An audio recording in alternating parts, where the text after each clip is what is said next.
Welcome back to Broncos Weekend. As we mentioned at the top of the show, this Broncos offense is going to look a lot differently from week 2 to week 3, especially at the quarterback position with Jeff Driskel at the helm. However, with those new faces, the standards are remaining the same against the Tampa Bay Buccaneers. We've been told that Drew Lock is officially out of this game. He will not return with that injury to his right shoulder. We do not know how extensive the injury is.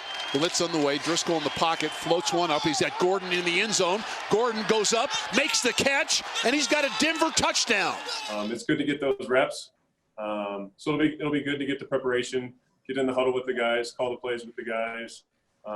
But come Sunday, I expect to be ready to go. There's a lot of things that we're doing well, so we're not hitting the panic button. We do have to clean some things up, and we have to win some ball games. But that's what we're focusing on. We're worried about getting one win this week. That's all we can do, and there's still a long season ahead of us. Gordon to the left of Driskel. 5-man pressure. Driskel backpedals, throws a ball that is caught, and the 2-point conversion is good. I think the important piece for us is when Sunday's over and we're all sitting around having dinner, to be 1-2, and then we'll do the math beyond that. So I think that's our focus.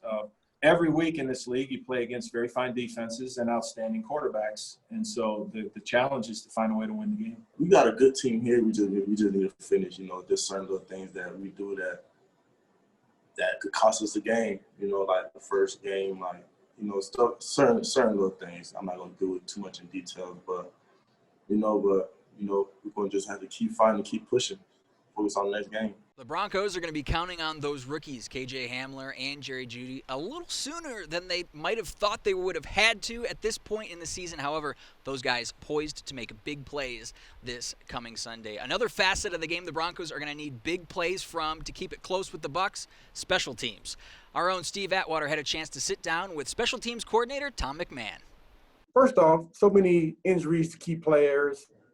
Many of our top special teams players are now playing significant time on offense or defense. How do you, as a special teams coordinator, adjust for that? I think the biggest thing is you got to find time throughout the day to get that next player ready. The guys that are coming up on practice squad, they can't just get it, Steve, in the meeting. They got to get it on their own time. So you got to catch them early in the morning at 7:15 to 7:25. And then when they get done with all of their meetings in the afternoon, come up and just focus on their stuff. It's much easier to coach them. You can get them caught up faster than if they're in that team setting. And all the guys that have replaced guys, through injuries, they've done that for us. They come up and they put in their own time because they want to play well. Yeah. Now, is there such thing as the perfect special teams player?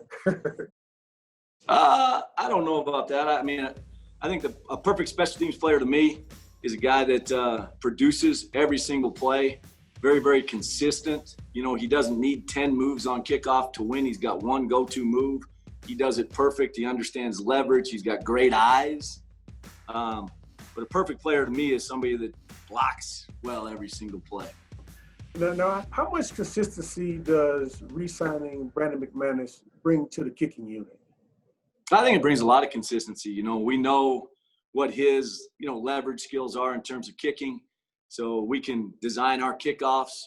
We can design, from the standpoint of field goals, where the protection points have to be on the outside with your wings and ends, because that's where it breaks down. Don't take this the wrong way, but he's not a kicker that is just a kicker. He's a guy that they listen to. He's been down these roads before. He understands what the effort needs to be. He understands when you play poorly like we did last week, that you got to come in and fix. You don't point fingers. You get on that tape and you look at where your eyes are. You look at how you're tackling, why I'm not wrapping up, this, that, the other. But he can lead really with his voice too, and that's rare for a kicker. Which special teams unit do you think is most exciting for Broncos country now with all the changes? I think it comes down to the punt game, and it comes down to the punt return game. On the kickoff coverages and in kickoff right now, basically you just have a 5x5 seesaw. You can't overload and create leverage the way you used to be able to create. The punt game is so exciting in the NFL versus in college because, as you know, the only players that can release are the gunners. Yeah. And so they're going to get a 15-yard head start, and everybody inside can't leave really till the ball's punted. And so it gives returners a chance to catch a football and make a play. But if you have great gunners, and you got a punter that can punt the ball to the edge, just like a quarterback throwing a fade out to the sidelines. Basically, it's like the old Pythagorean theorem. You know, you get A squared plus B squared is C squared. That ball's traveling C. A's going really, really short, and you can have a great coverage unit. Whereas if you get balls down the middle, now you got these punt returners that got Zuzus. They can make plays in space. Really, the only guy that's ever going to be there when the ball's caught, regardless of the hang time, is going to be a gunner in this league. So I think they're exciting plays. I think the field goal blocks and field goal, you know, I think there's ways to scheme things up. But from a kickoff return perspective, you just don't see as many. And it's reality. I'd like to kick off every single rep and cover every single rep. But it really doesn't make sense with where the rules are right now. All right, Coach, this is going to do it for the day. I really appreciate you joining me. Good luck this weekend. Let's turn the Bucks up when they come up here. Yes, sir. I'm going to tell them to play like 27. Congratulations to you once again. You earned it. You deserve it. Hall of Famer. Take care. Thanks, Tom. Take care, buddy. Special thanks to Special Teams Coordinator Tom McMahon for taking some time with us. When we come back on Broncos Weekend, Alexis Perry is near Mile High Monument cooking up some tasty treats for a cause. Plus, Steve Atwater returns to give us his keys to victory. Don't go anywhere.